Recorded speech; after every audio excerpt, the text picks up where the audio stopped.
Conversa de Classe, apresentado por Maíra Tangerino. Aqui, mentes únicas se encontram em conversas plurais. Sintonize-se para mergulhar em uma jornada única de aprendizado e descoberta. Olá, pessoal! Boas-vindas a mais um episódio do Conversa de Classe. E hoje, gente, eu tô aqui com uma convidada extraordinária. A Luciana, né, que além de ter uma trajetória na química brilhante, uma trajetória acadêmica, ela é também coordenadora de um projeto inspirador chamado Astronomia para Elas. E a gente vai falar um pouquinho de ciência, vai falar de astronomia, mas principalmente, né, a gente vai falar do papel das mulheres nesses campos e o papel delas sendo aí incríveis, engajadoras e fascinantes. Então, se preparem aqui para a nossa entrevista. Eu já combinei com a Lu, que está aqui nos bastidores, que eu já vou mandar a primeira pergunta para ela.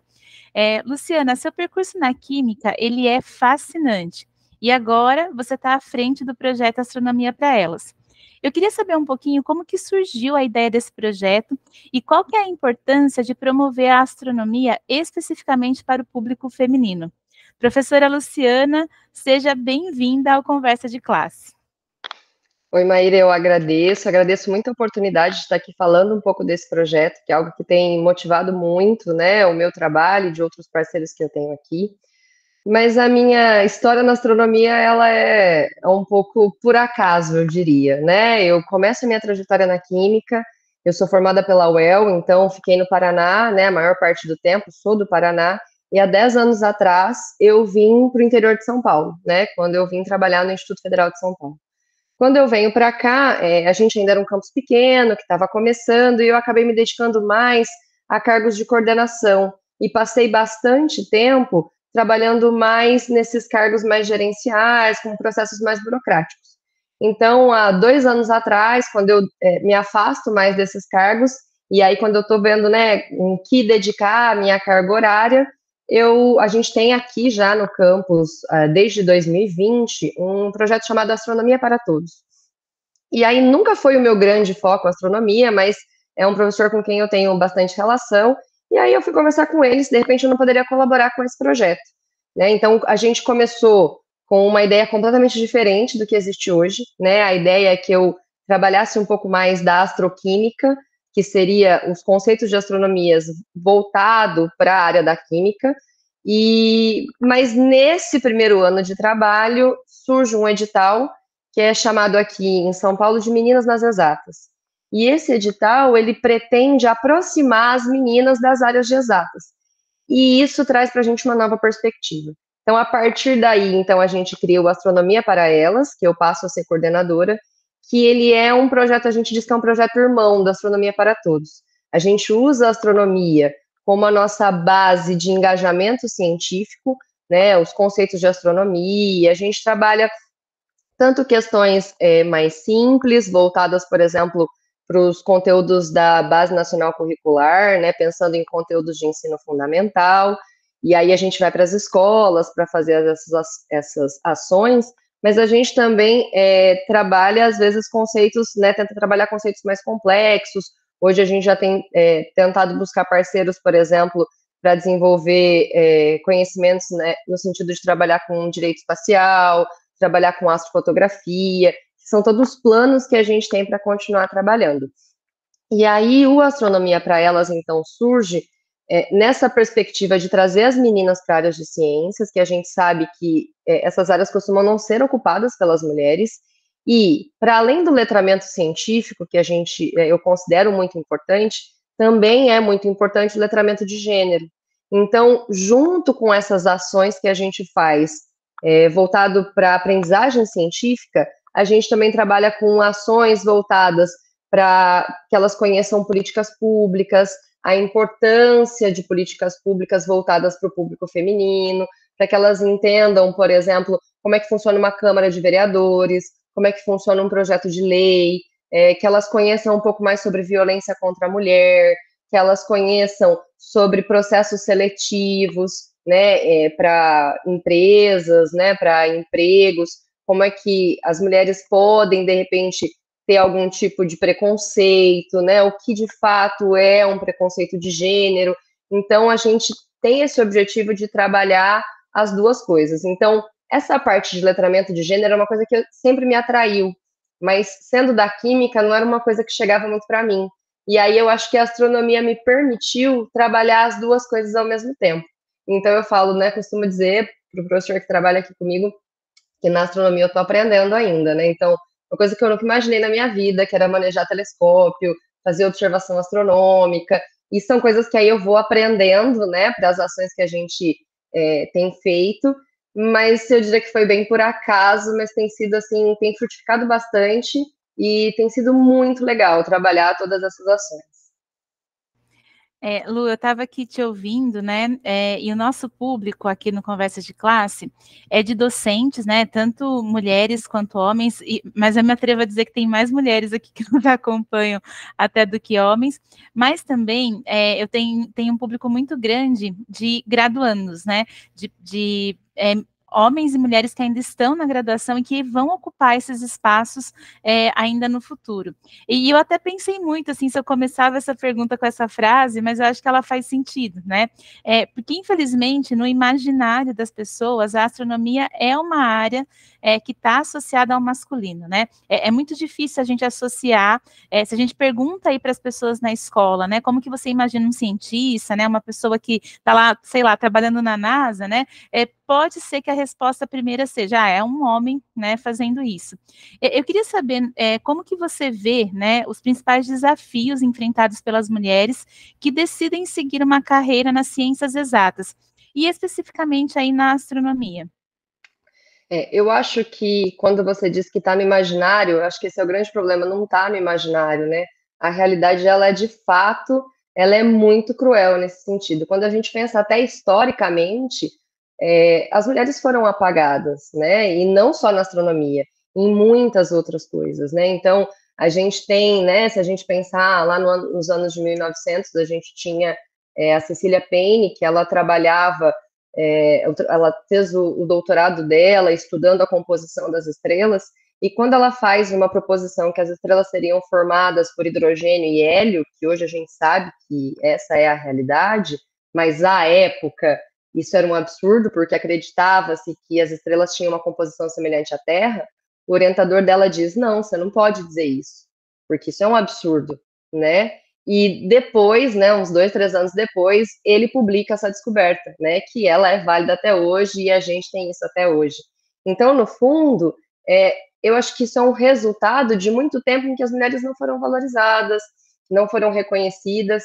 Tem até um termo que eu não sei se você já ouviu falar, que é chamado de efeito Matilda, né, que ele é usado bem para essas questões, quando as mulheres são apagadas dos seus processos. Né? E esse termo surge, isso é interessante de dizer, porque na década de 20, né, tem um pesquisador que faz todo um trabalho e ele chama de efeito Mateus, a questão de que pesquisadores mais conhecidos teriam mais influência e receberiam mais recursos, e isso dificultaria um pesquisador que não é tão conhecido conseguir chegar, né, a algum reconhecimento. E anos depois se descobre que todo esse trabalho foi feito por uma mulher, né? Então ele usa o trabalho de uma mulher para criar o efeito Mateus, então depois surge então essa vertente que seria o efeito Matilda, que fala desse apagamento. Então, quando a gente pega na história da astronomia, e isso não é uma particularidade da astronomia, infelizmente, muitas mulheres foram deixadas de lado, né? A gente teve mulheres que foram proibidas de acessar, por exemplo, observatórios, com a desculpa de que era porque não tinha banheiros femininos. Então, ela não podia ocupar aquele espaço porque não existiam banheiros femininos. A gente tem a Miriane Pastoriza, que ela nasceu no Uruguai, se eu não me engano, e depois ela passou bastante tempo no Brasil, e que para ela poder passar a noite no observatório, ela precisava de uma autorização especial do reitor, senão ela não tinha essa autorização, coisa que para os homens era corriqueiro. Então, de fato, né, e eu converso muito isso com as meninas que a gente atende no projeto, eu acho que é uma questão de falta de representatividade. Como poucas conseguem chegar nesses espaços, como é que uma menina que está crescendo agora e pensando nas opções que ela tem para o futuro, vai pensar em ser, de repente, uma astrônoma, né, ou pensar em ser astronauta, se ela não vê isso acontecer, né? É muito interessante, tem até a Mae Jemison, que ela foi a primeira mulher negra a ir para o espaço, isso em 92, então não é muito antigo, né? É muito recente. E ela sempre foi muito, ela gostou sempre, né, de assuntos de astronomia, e ela era muito aficionada com isso, mas toda vez que ela via, né, todos os assuntos relacionados à NASA e essas coisas, ela via homens brancos, né? Então, se para uma mulher era difícil, para uma mulher negra seria ainda mais difícil. E é interessante que aí ela encontra a sua representatividade na série do Star Trek, que tinha a Tenente Uhura, que era uma mulher negra. Então, isso mostra a necessidade da representatividade. Então, acho que hoje esse é o grande desafio. Primeiro, conseguir que as mulheres cheguem nesses espaços, depois é conseguir que as mulheres se mantenham nesses espaços, porque mesmo mulheres que têm grande capacidade e que conseguem atingir espaços de relevância, elas muitas vezes não são consideradas, as opiniões delas são vistas de formas diferentes, as remunerações são diferentes. Inclusive, isso é uma coisa que a gente também trata com as meninas que a gente atende, da importância delas conhecerem todas essas coisas para poderem lutar pelos seus direitos, né? E isso, se a gente ainda se somar a toda uma questão que a gente conhece, onde as mulheres são sempre incentivadas a ir para as áreas do cuidado, né? Elas já nascem ganhando uma boneca, um fogãozinho, umas panelinhas. Então, eu acho que a gente deixa de incentivar essas meninas para ir além, né? Eu acho que esse é o grande problema, a falta de representatividade. Então, a gente precisa de políticas públicas que garantam a representatividade, mas a gente precisa de representatividade para ter políticas públicas. Eu acho que esse é o grande ponto que dificulta esse processo nesse momento. Porque também, se a gente não tem mulheres trabalhando na construção de políticas públicas, dificilmente as políticas públicas vão valorizar as mulheres, né? Exatamente, Lu. É por isso que eu enxergo a relevância, né, de ter você aqui, e fiquei muito feliz, né, quando a gente conseguiu fazer aí esse encontro, porque eu acho que isso é muito importante, né? A escola tem um papel gigantesco, né, nesse processo. Eu entendo que não é único, né, mas ele é muito gigantesco para poder fomentar tudo isso. E eu queria saber como que você vem enxergando o impacto do Astronomia para Elas na vida das participantes, e se você já observou uma mudança significativa na percepção delas em relação à ciência e, é claro, o próprio papel delas, eu diria, na sociedade como um todo. A gente ainda, a gente começou com o projeto, de fato, em outubro do ano passado, né? Então, a gente está aqui fazendo o nosso primeiro aniversário. Nesse período, a gente já atendeu, é a segunda vez que a gente está fazendo, nesse momento, por exemplo, um curso de matemática básica para meninas e tentando incentivá-las a buscarem os cursos dos institutos federais, né? Então, aqui em específico para o nosso campus, mas elas ficariam livres, né, para isso. E a gente percebe uma grande resistência das meninas, no sentido de, para que isso, né? Não preciso disso.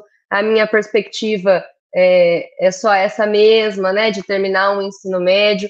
Então, quando a gente consegue trazê-las, né, para esses cursos e para esses espaços de discussão, eu acho que tem sido interessante, porque a gente já consegue observar a mudança de percepção, né? Elas olhando com uma nova perspectiva, elas entendendo que há novas possibilidades, né? E quando eu converso com elas, eu sempre gosto muito de deixar no sentido de que nós não estamos dizendo para vocês que vocês precisam seguir o curso A ou o curso B, que vocês precisam trilhar por aqui ou por ali, mas a gente quer mostrar para vocês perspectivas. Eu acho que essa já é a grande diferença, quando elas conseguem enxergar que existem possibilidades, né? Às vezes a gente acaba atendendo meninas que vêm de uma região, de uma situação com um pouco mais de necessidade, né? Que já não tem muito recurso, que não tem muita assistência. Então, eu acho que falta muito para essas meninas a perspectiva, né? De até onde elas poderiam chegar. E aí eu até volto um pouco porque é a falta da representatividade, né? Eu acho que o primeiro espelho da mulher acaba sendo a mãe, a avó ou a mulher que nos cuida. E quando a gente olha como essa mulher trabalha, como essa mulher se porta, a gente acaba por entender ou por aceitar que é daquele jeito mesmo, que a gente precisa dar conta de tudo, que se a gente quiser ter um emprego, a gente vai ter que também cuidar das coisas da casa, e cuidar dos filhos, e cuidar do marido. né? E que a gente vai ficar sempre em último lugar, né? Primeiro outro, segundo outro, terceiro outro, e por último vem a gente enquanto mulher. Então, eu acho que a gente tem conseguido, pelo menos, que essas meninas passem a ter uma nova perspectiva. Mas eu falo que é muito incrível quando a gente vê elas tendo contato com o telescópio, por exemplo, né? Porque eu me coloco na perspectiva em que eu fiz um curso superior, que eu tenho um concurso público e que eu fui conhecer um telescópio há pouco tempo, né? Aqui no campus. Então, para essas meninas, isso é uma oportunidade incrível. E aí a gente vê o brilho nos olhos. Eu acho que isso é muito legal de elas estarem mexendo, entendendo como funciona. E a gente costuma fazer aqui também, todos os meses, a gente chama de um evento de observação astronômica. Então, é um evento aberto à comunidade, onde a gente coloca 2 telescópios que a gente tem e a gente observa os astros que estiverem disponíveis aqui, né, na noite. Então, a gente faz esse evento toda última quarta-feira do mês, que a gente tem tentado criar esse hábito, né, das famílias virem até a gente para fazer a observação. E é incrível ver, especialmente para as crianças, né? Então, quando elas olham, né, observam pelo telescópio pela primeira vez, eu costumo dizer que, para mim, a parte mais legal é observar quem está observando pela primeira vez, porque é incrível, né? Você vê, assim, às vezes a mãe traz a criança para a criança observar e você fala, você quer observar também? Ela fala, não, não, para mim não precisa, deixa só a criança, tá bom. Então, eu acho que é essa falta de perspectiva, que vem desde sempre. E se essas mulheres não tiveram perspectiva, elas não têm condição, muitas vezes, de conseguir passar isso para as filhas, porque elas aprenderam da mesma forma. Então, é isso que a gente está tentando resgatar, é isso que a gente está tentando trazer, e me parece que a gente consegue ver pelo menos esse brilho nos olhos das meninas, né? De quando a gente diz, olha, vocês podem fazer faculdade, vocês podem, né, buscar novas possibilidades, novos empregos, novas oportunidades, trabalhar com aquilo que vocês quiserem. Então, eu acho que isso reforça um pouco a autoestima delas. É assim que a gente tem trabalhado bastante também. E que lindo, né, Lu? É ver um universo começando de novo, né? Se a gente usar uma metáfora aí grandiosa, porque é muito grandioso isso que você está falando, né? Para a gente ir encerrando, né? A química e a astronomia, eu acho que elas parecem áreas distintas. Mas o que eu queria te perguntar é se tem alguma conexão ou abordagem que pode ser interdisciplinar entre essas duas áreas, né? E como que você trouxe a química para enriquecer o ensino da astronomia? E eu queria saber como que essa junção aí complementa seu trabalho. Então, na verdade, quando a gente pensa em química e astronomia, a gente tem muita relação, né? Os elementos químicos, que são a base de tudo que a gente conhece, eles são formados nas estrelas, né? Então, é lá que eles são formados e por diferentes processos eles chegam até a Terra. E aí a gente vai tendo a formação de tudo que a gente conhece, né? Desde as rochas até todo tipo de material que a gente tem. Então, é uma relação muito íntima e que até para mim foi muito interessante começar a estudar esse tipo de coisa porque era algo que eu não conhecia. Mesmo tendo trabalhado muito tempo, né, com a química, com aulas de química, eram percepções que a gente não tinha. Né? Então, isso tem sido muito legal. E aí tem um projeto que a gente faz junto também, né, usando tanto astronomia para elas quanto astronomia para todos, que a gente faz junto a já outros projetos que existem nacionalmente. A gente cria, os alunos constroem foguetes, né, protótipos de foguetes de garrafa PET, e a gente lança esses foguetes. Então, para as crianças menores, a gente trabalha mais só com ar ou água. Então, a gente trabalha conceitos de pressão, a gente trabalha conceitos de trajetória, mas quando a gente pega estudantes de ensino médio, a gente consegue usar vinagre e bicarbonato, que não é nada muito difícil de encontrar, mas a gente consegue usar as reações químicas que acontecem dentro do foguete e geram gás, né? E aí esse gás gera pressão para garantir, de repente, uma maior distância que esse foguete alcança. Isso é uma coisa que os alunos adoram, e é muito interessante de ver que muitas vezes as meninas ficam muito mais empolgadas e mais dedicadas nesses projetos do que os meninos, porque talvez até porque a gente esteja dando essa oportunidade para elas. Né? Então, a gente consegue relacionar de várias formas, né, quando a gente pensa na astronomia. E aí, quando a gente vai para esses rendimentos de reações, isso é muito interessante, porque os alunos começam a calcular os rendimentos, então não é só colocar um monte, você tem que entender como é que uma substância reage com a outra, para você ter ali uma produção de gás de uma forma adequada, porque também se você colocar muito bicarbonato e muito vinagre, você vai pôr muito peso nesse foguete, então isso pode atrapalhar o deslocamento, e hoje existe até a MOBFOG, né, que é a Mostra Brasileira de Foguetes, que são competições que acontecem no Brasil todo, e as escolas podem se inscrever, e aí são os lançamentos mais de teste em algumas categorias, né? E geralmente se avalia a distância que esses foguetes percorrem. Então, tem muitas áreas que dá para trabalhar e o legal é poder usar o lúdico, né? Porque isso é muito interessante. Né? E agora, até a gente está tentando ir para uma vertente, uma possibilidade de conseguir criar materiais didáticos que possam ajudar o professor em sala de aula. Uma vez que quando a gente pensa no ensino de astronomia, não tem uma formação específica para o docente, né? Podem ser, às vezes, professores com formação em pedagogia, né? A depender se tiver Fundamental 1, às vezes professores da área de biologia, às vezes geografia, mas nem sempre há uma formação específica sobre astronomia, que é um conteúdo obrigatório. Então, às vezes, na dificuldade, esses conteúdos ou não são trabalhados, ou não são trabalhados a contento. Então, agora a gente tem aí em projetos futuros a ideia de começar a desenvolver materiais didáticos que possam ser usados na sala de aula e possam facilitar a relação de ensino e aprendizagem para os alunos. E que sejam materiais, inclusive, que sejam universais, que permitam a aprendizagem de todos os alunos. Porque a astronomia tem essa capacidade de atrair a atenção, porque é um assunto que todo mundo gosta, né? Eu falo que a gente acaba sempre se surpreendendo, apesar de que não deveria, mas toda vez que a gente chega num novo grupo de alunos, todos sabem sobre astronomia, todos conhecem, né, todos buscam. Hoje que a gente tem a internet à disposição com tanto conteúdo, né, tanta matéria, para quem quer buscar, tem muita coisa de qualidade na internet, então os alunos já conhecem muito sobre isso. Né? Eu falo que às vezes eu tenho dificuldade que os alunos já estão num nível mais avançado do que o meu. E então a gente tem tentado, né, tanto aliar a esses processos que a gente faz, aliar à divulgação científica. Então a gente tem trabalhado muito também para isso. Hoje nas nossas redes a gente está com um projeto novo que vai devagarinho, né, porque a gente precisa de muitas mãos. Mas a gente está criando vídeos curtos, né, de divulgação científica voltados para a área de astronomia, mas que tem interpretação em libras. Então, o vídeo tem áudio, tem legenda e tem interpretação em libras, porque a gente sabe que às vezes é um pouco que não é alcançado, né? É uma coisa que a gente não, né, que acaba ficando de lado.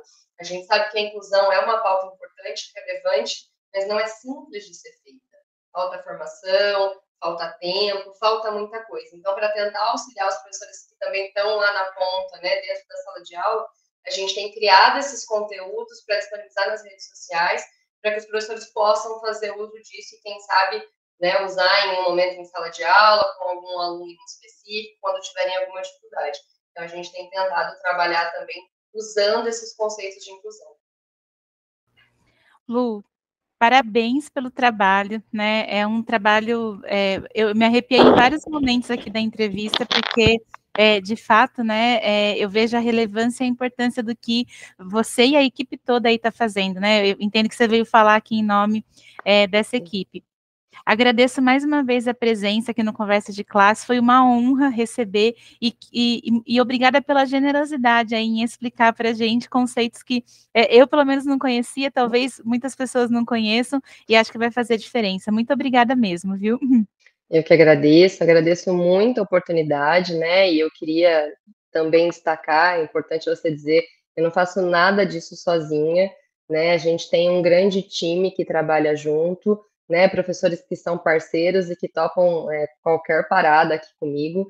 Então, eu estou falando em nome de uma equipe de fato e que a gente tem produzido muito nesse sentido de levar a ciência e divulgar a ciência nos espaços onde ela não chega, né? Como a gente está aqui no interior de São Paulo, a gente não tem grandes centros de ciência, a gente não tem nada desse tipo, então a gente tem tentado trabalhar para garantir um pouquinho disso para quem está à nossa volta, né? Então, Faço um agradecimento especial aqui ao professor Guilherme e ao professor Rodrigo, que estão sempre do meu lado, trabalhando e pensando em novas ideias, mas a nossa equipe é grande, a gente tem alunos que nos auxiliam, a gente tem alunos que já estudam com a gente, que agora já estão também trabalhando na multiplicação desses conteúdos e desses conceitos.